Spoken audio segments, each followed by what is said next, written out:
So we'll delve into the intricate fabric of Nigerian governance with a distinguished guest, a two-term governor of Kano State, as the nation grapples with the profound question of state police adoption. Our conversation tonight will transcend the political rhetoric to exploring the essence of decentralized security apparatus in this country. This is coming in the backdrop of President Tinubu's administration of finding a solution to the insecurity problems facing the nation and the pivotal role of state governance.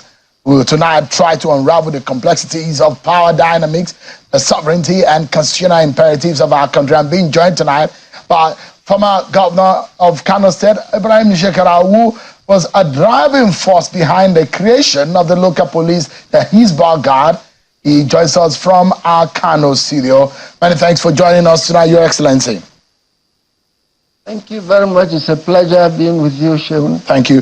I'm not sure, correct me if I'm wrong, you served as minister and you've run the affairs of Kano State on 2 terms.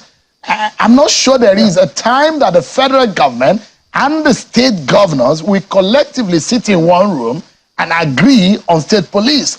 There's been a clamor, debate upon debate over state police, but there has never been an agreement. But for the first time, it looks to me that there is these 2 structures and 2 strata of the Nigerian governance structure coming into one room and agreeing. What do you make of that kind of consensus that we had today?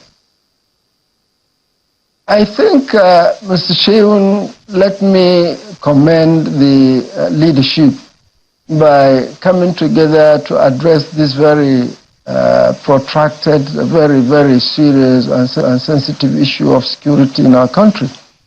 The issue of insecurity has been on the table for almost getting to 2 decades now, and there have been so many propositions, and one of it, of course, that has been cross-fertilized at different fora and different times is whether or not there is the desirability of the creation of the state police. I think my understanding is that, you see, there is the desirability, it is necessary, but the problem has been what is going to be the structural setup? How will they operate? What will be the limit of their operations? What kind of equipments are they going to handle? All of this has never been properly addressed. And I think it's not just enough to say, go and create the state police, create the legislation, whether at the national or state level. I think it goes beyond that. Sheun, if we go back to the history lane, we all knew when we were operating the regional governments, within each region there were provinces, there were the native authorities. And each of the native authorities in the provinces had their own NA police, native authority police. Incidentally, Sheun, I am a son of a native policeman. I grew up in the NA police barracks. I know their operation. And we grew up to see them working very well. The whole essence is community watch, community policing. My problem has been most people don't seem to understand when we talk of community policing. You see, most people want to bring in the mirror, exact mirror of the Nigerian police structure, the weapons of the Nigerian police training and operations and so on. That is not so. As you rightly mentioned the opening remarks, we did a lot of community policing in Kano, and it is now history. We challenge anybody to come and see. I want to say immodestly, this is part of the reasons why, to some extent, out of all the 7 states in the northwestern states, Kano seems to be free from all of these insurgencies because there is the local monitoring. It's not just for the government to say, okay, recruit policemen. What we did, we transferred the responsibilities to the localities. We set up committees in every ward, in every local government. A dozen of people, 12, 15, 20, comprising of the district head, the village head, the imam, the priest, if there is one there, the DPO, and all responsible citizens across party lines. There is no political influence in it. And we ask them to go and screen. We gave them guidelines to screen, get volunteers, 20 responsible gentlemen in every ward. So out of the 484 wards in Kano, we ended up with close to 9,000. That's why when we launched it, some people felt Kano was operating a big police force. Our own Hisba guards were so trusted because they were locally recruited by the people. I insisted that no one should politicize it. Out of the almost 10,000 Hisba guards in Kano, there wasn't a single one nominated by me or by any party stalwart. I told all my local government chairmen and councillors, if anybody dares politicize this issue, would definitely not be happy with him. But Governor Shekarau, I mean, one of what, yes. one of course, you know, there are pros and cons to some of these policies, and there are ups and the downs, but there are those who believe that the Hisba Guard was predominantly a religious policing entity which largely enforced the Sharia law, and perhaps it was a straight-jacketed kind of structure that it had, and which was has a religious tilt. No. You see, Sheun, what we must understand is this. It doesn't matter what name you call it. The issue is we want to insist on the right conduct, ethics. Whether it is Christian or Muslim, come to Kano, ask our Christian brothers, they're happy with the Hisba Guard. It's not purely about Sharia implementation. It is about going about to tell people what is right and what is wrong and ensure peace of the entire community. All the Hisba Guards is doing in their own communities, they don't even carry a stick. They don't carry any gun. But come and ask anybody in Kano, they'll tell you they have command, they have gotten the trust. What we need is not a police that will be terrorizing everybody with weapons, with all the prosecutions and so on. Anytime they get anybody breaking the law, their law permits them to arrest and hand over to the police. Governor Shekarau, just for a moment. Yeah, let's show our viewers something. And, you know, when you and I were having a pre-chat before this interview earlier in the day, we had a long conversation about our federal structure, how this concept is going to affect our constitution. Let me show our viewers tonight the concept of state police for someone who had a very deep study of federalism and a comparative analysis of federal state and how things work. Let me show you. When you're talking about state police, this is what it looks like. On one arm, you're talking about community policing. No, not this one. Give me a snapshot of a summary of what adoption of state policing could mean. It means that there are stratas and there are layers. So you see, it's a decentralized policing system, a community policing system, a state police, a local government authority policing system. That is a summary of the adoption of state policing. But there is a structure. So let's go to what we showed you earlier and what this could mean in terms of the adoption, what the structure really is, which is fundamental. And I will break it down for you. Now, it comes from the federal level. There will be federal policing system, there is the state level, and the local government level. And interestingly, in Nigeria, in our federal structure, these are the levels that we have in governance structure. So let's break it down.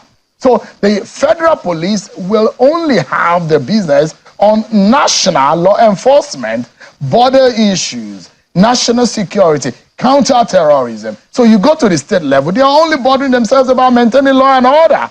That has to do with the territory of that state or that region, and they are providing support for the local law enforcement.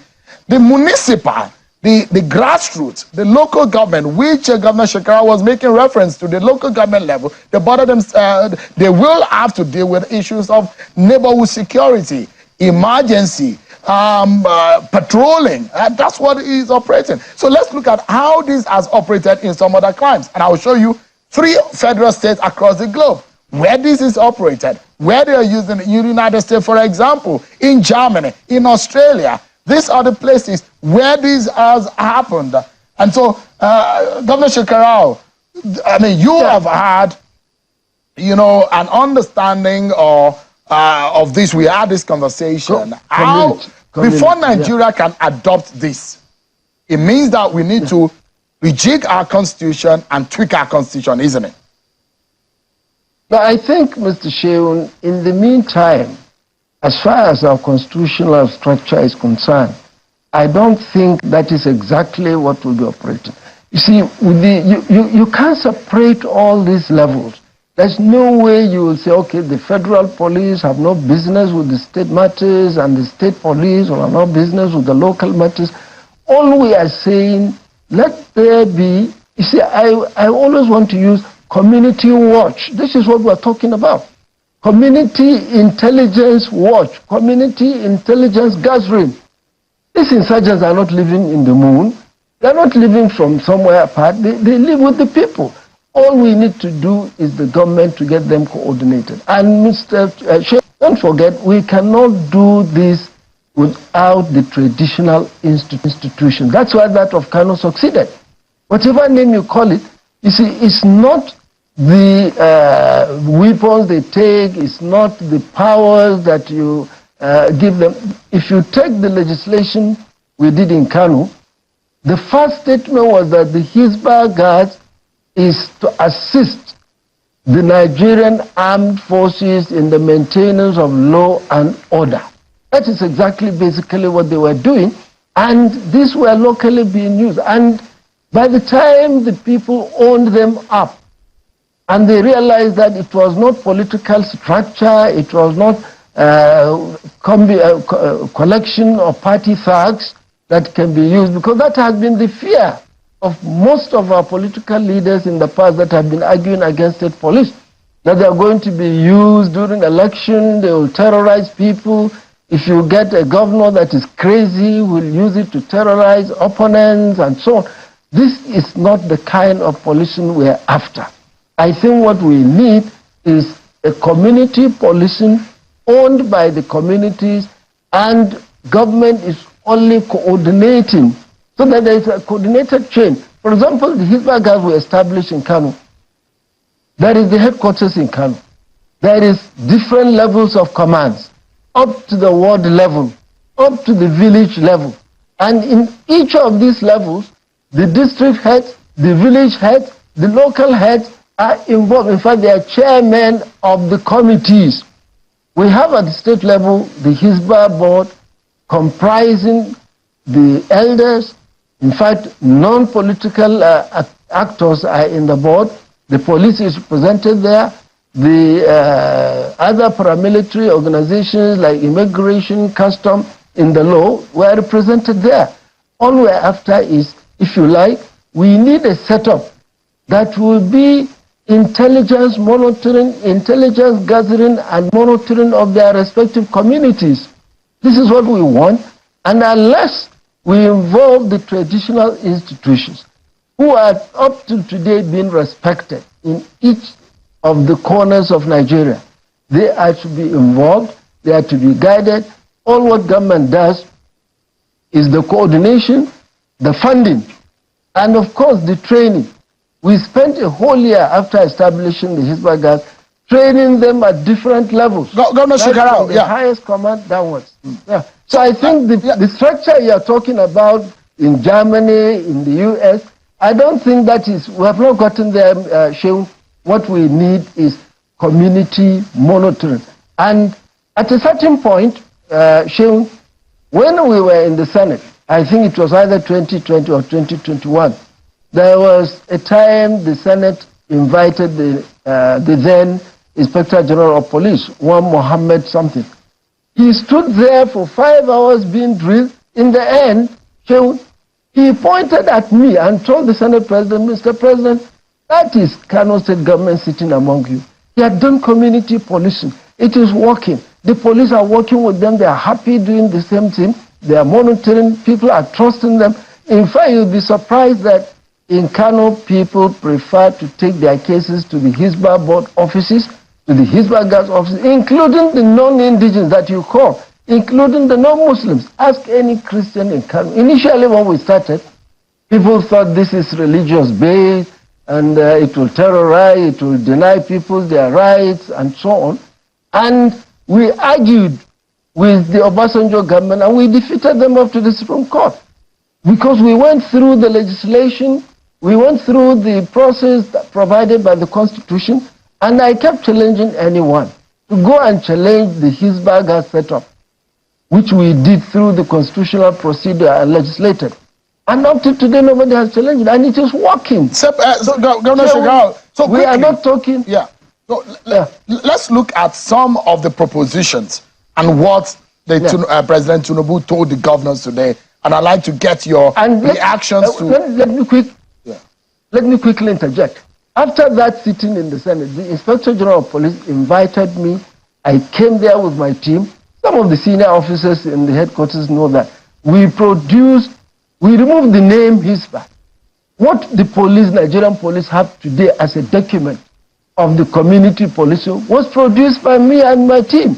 And we gave it to them. And they went around the whole country advertising community policing. It's our product. Always saying, take it, study it. And I explained it even on the floor of the Senate, that look, the governors have to do the buy-in. They have to be part of it, but they must not politicize it. It's not going to be a political vanguard group. That is, so I'm surprised when I see some of the states setting up structures, getting them 1,000, 2,000, and recruited at the state level. And the recruitment was not done by the very local people involved. Governor Shekarau, who are being attacked day and night. Yeah. So, I mean, it's safe to... go ahead. Yeah, it's safe to say a former governor, a former minister, a former senator, I'm going to give you a title tonight. You don't have to pay for it. I'm going to confirm you as a community policing expert. So you don't have to pay for that title. I think you've worked for it. Well, the police, for your information, the police have not even paid for it. Ask them. They have my documents there and they've been working with it. I will go and ask them to pay me for that. You better tell your lawyers to get your fee. Yeah. So let me ask you, honestly, there are a few things, Governor Shekarau, right, that I'd like you to comment quickly on. Don't forget, I also discussed with you that I'd like to get your reaction on the proposition to change the presidential system to parliamentary system. We'll get there in a moment. But let me get a few points where what the president said to the governors today. And I'd like your quick interventions on them. The first thing that the president said to the governors, he said to them, is proposing that there will be a more recruitment of the police personnel to strengthen the force. What is your view on that? Well, I even produced a document. I will make it available to you. I presented it through the chief of staff of President Buhari. I don't know whether he passed it over to them. One of the things I advise is that there must be a very serious drive in mass recruitment of the Nigerian police. What we have today, take Egypt, for example. Egypt is about 80 million people, but they have up to 4 million policemen. Nigeria, we have over 200 million people. We don't have up to 1 million policemen. It's just about 400, 450, or even 350,000. So the recruitment, Buhari promised to recruit 10,000 every year, but my committee in the Senate, Sheun, was in charge of pension. And from the police pension records, on the average, every year, 5,000 policemen leave the service, either by death, by retirement, by whatever means, on the average 5,000. So if you are recruiting 10,000 a year, you are technically recruiting only 5,000. So I made a submission. I have the documents. I gave it to Professor Ibrahim Gambari, to the government, that what we need, let there be a proper plan of about 50, 60,000 recruitment drive, non-stop, continuous training. The problem has been the recruitment has not been steady. And there is no way with 350 policemen you can police the whole of Nigerian territory. It's not practicable. It can't work. The number is inadequate. The equipping is inadequate. The funding is inadequate. The training is inadequate. The welfare is inadequate. All of these have to be put together to the table to address this insecurity. Then you complement it with this community policing. Come and see how it is working. We're not talking of something abstract. I challenge anyone to come to Kano, go to the Hizbah board, find out the records, ask anybody on the street. The community policing is working. Of course, not a perfect one, but at least the issue of recruitment, I agree, is so inadequate. We need to have about 10, 20-year long-term plan of recruitment. Very shamefully, Mr. Shehu, 3 years ago, the chairman of the Police Service Commission and the Inspector General of Police were in court, fighting as to who is to recruit, who is to deploy. It's very shameful. A mere director in the office can solve this problem. I once challenged the Minister of Police. I said, what is happening? He said, President, allow them to go to court. What kind of lousiness is that?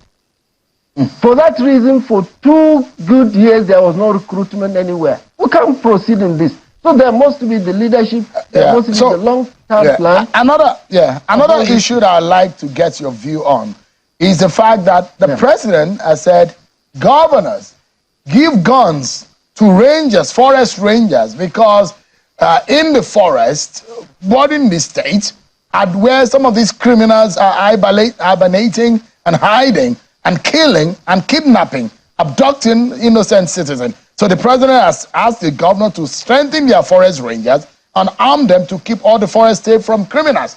What is the implication of this? Well, or what is the president telling them invariably? Mr. Sheun, I think this is a very serious challenge to the governors. If I may modestly tell you, one of the problems is, with all due respect to the governors, they are denying the local government their funds to operate. When we were in office, everybody knows the Falgore forest in Kano. 2 local governments of Dogo and Tudunwada local government were taking care of this forest. They bought them patrol vehicles, they pay the allowances of the mobile police and the military being deployed there, they buy them the tanks, they bought the motorcycles, because we gave them all their funds. For 8 years, I never held 1 naira of any of my 44 local governments. They were operating, we were all guiding them. So the problem is, it's not just enough to tell the governors to go and guard their forests. Allow the local governments to operate. Give them their funds, give them the guidelines, give them the orders. They'll be able to monitor it through the community watching. We did it. It's not something abstract. It's doable. So I did it in Kano. Local governments were looking after all of these forests. But when you sit at the state level and you are waiting for the Nigerian police, the Nigerian army to go and monitor your forest, what the hell are the local governments doing? But of course they are helpless. They are being denied their funds. They are not allowed to operate. All their money is being collected to beautify the cities. And they are being denied their own funds to work for them. So this directive by Mr. President is perfectly in order, but I assure him it's not going to work until and unless the state governments allow the local governments to operate. Decentralize the operations of the monitoring and the policing to the local government. But that debate, Senator Shekarau, that debate has had, it's been very heated. There are those who will say there are no 3 layers of governance in Nigeria, there are just 2 layers, the federal and the state. The state takes control of how it runs its local government. I mean, you said to us tonight of how you confronted the Obasanjo government about the issue of Hizbah and some of the litigation. You remember the sitting president and the feisty legal war he entered into against the Obasanjo government when he created the LCDAs. And now in Ekiti, in Osun State, we now have LCDAs. Now, there are those some governors who believe that the state should be allowed to control the local government as they wish. Those who believe that is how the Constitution has allowed for it. I think, let me make it clear. The use of the word control is very inappropriate. What we did, we are not controlling them, we are allowing them to have their funds, but the state, the Constitution allows the state assembly to create laws for guidance of the local government. That's all we did. There's nothing you call control. We allow them to have their funds. We didn't just throw the money to the local government to spend arbitrarily. We set guidelines, and up to a certain limit, since they don't have the correct personnel, they come back to the state government, we liaise with them, we tidy it up, we allow them to go and operate. So it's the word of control does not right. I didn't have to wait for the constitutional amendment to give me the independence of the local government before I operated. I allowed the local government, and I didn't have to wait for any constitutional amendment to give the traditional institutions any particular role. I created the role. We bought vehicles for our district heads. I compelled, or rather guided the local government. They bought vehicles for the district heads, the village heads. We reviewed their salaries, and they were happy they were operating. Up till today, that is what is operating. And therefore, don't be surprised that Kano is out of this mess, because what we have institutionalized, even though some part of it has been abused, but the structure is there. All you need to do is to make sure it works. So, Shehu, it's not about controlling local government's funds, controlling local government by the state government. We work together. It's not about controlling. Today, the president how do you then ensure and give them guidelines? Because you mentioned that, some of the governors are complicit in not allow the local government to function. How do we enforce most of them? How can local government function in this country? You've been governor 2 times. So how do we ensure that state government get their hands off the necks of the local government? Elect the right people. That's right. It's not about enforcement. Today, the president invited the governors and gave them some directives. That does not mean the president is controlling the governors. The same way, I think the problem is our recruitment process into political office, shown with due respect, is still very wrong. We're getting the wrong people who don't understand the operations of governance, who don't even know why they are there, with all due respect to my colleagues that have been elected into office. You see, unless and until we get the right people who know why they are there, who know the issue of governance, the issue of delegation of responsibilities. So it's not about the enforcement. You can create 1 million laws. If you get the wrong people in office, you will not see the results. So it's not about enforcement. All the laws we need in this country are there. I don't think we need any laws. I'm not a lawyer, but I know from the little experience I have, I don't think we need any new laws to govern Nigeria, to govern the state, to govern the local government. What we need is for people to know what they need to do. All right. For example, there were strikes on the independence of the judiciary. I didn't have to wait for the Constitution to enforce any independence of the judiciary. At the end of every quarter, I gave the legislature, I gave the judiciary their funds, we gave them the latitude, they operated. Ask any judiciary man in Kano or any former legislator, they would tell you we gave them their independence. So there are certain things. I said, constitution of common sense.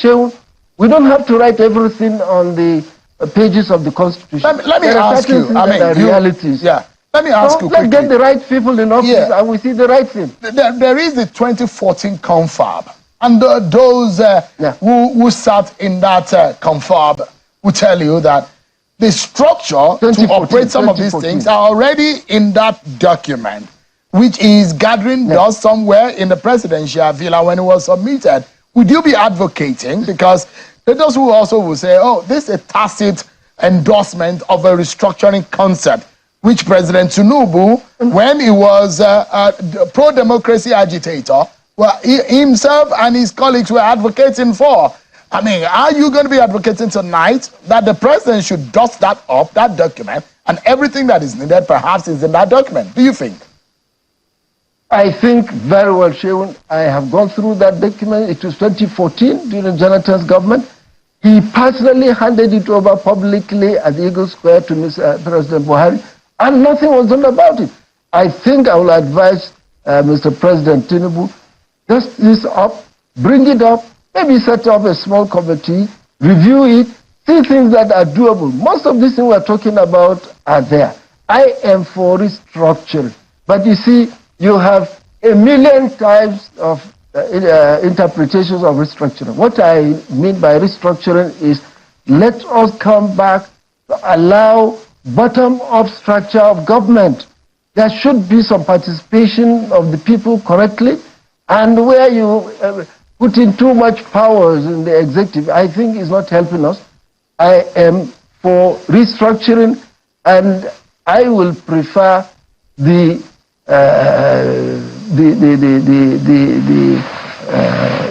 other system, the parliamentary system, to this executive system. One, it will reduce our cost. It will bring in more involvement of the people. And look at what is happening in the UK.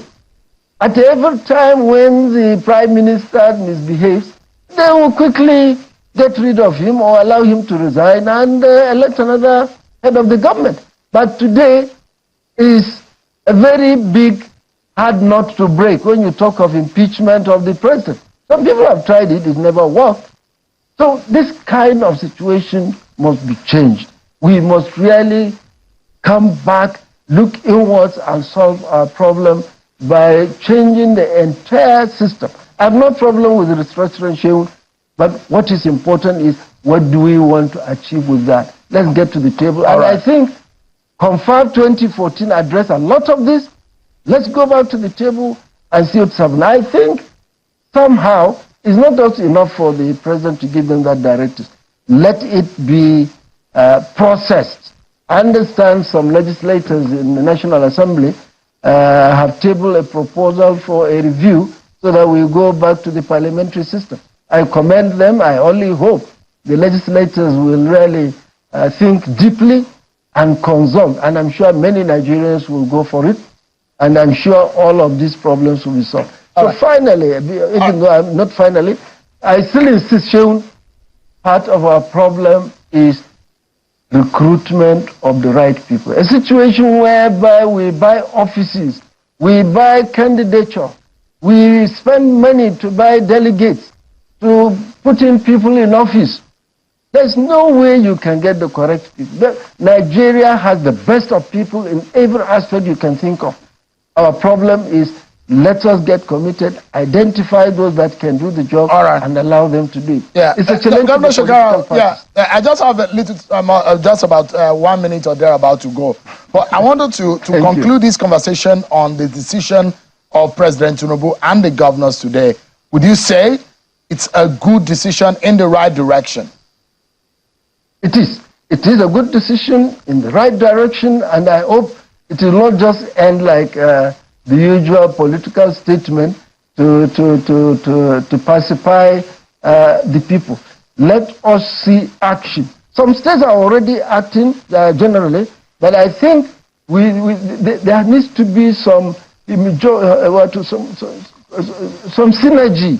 Let there be some uniformity in the approach so that the communities will own it up. The document is there with the Nigerian police. We spent weeks with them working on it. All the documents, I feel a little bit immodest to be saying this, but because it was an in-house work. But I'm compelled to say this thing, that the police are ready to receive this community work. They've done quite a lot. We worked with them, we gave them all the documents, we produced all of these things.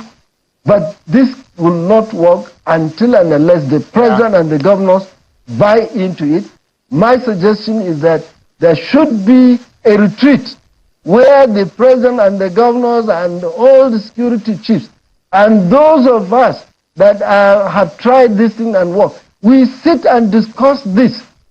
If government just said go and do it, people who don't understand it would not even be able to implement. Governor Shekarau, I have just about 40 seconds to go, and let me give you a most difficult task.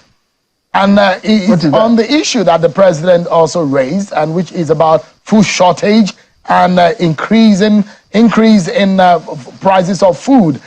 Two things that the president had made clear today. He said no food importation.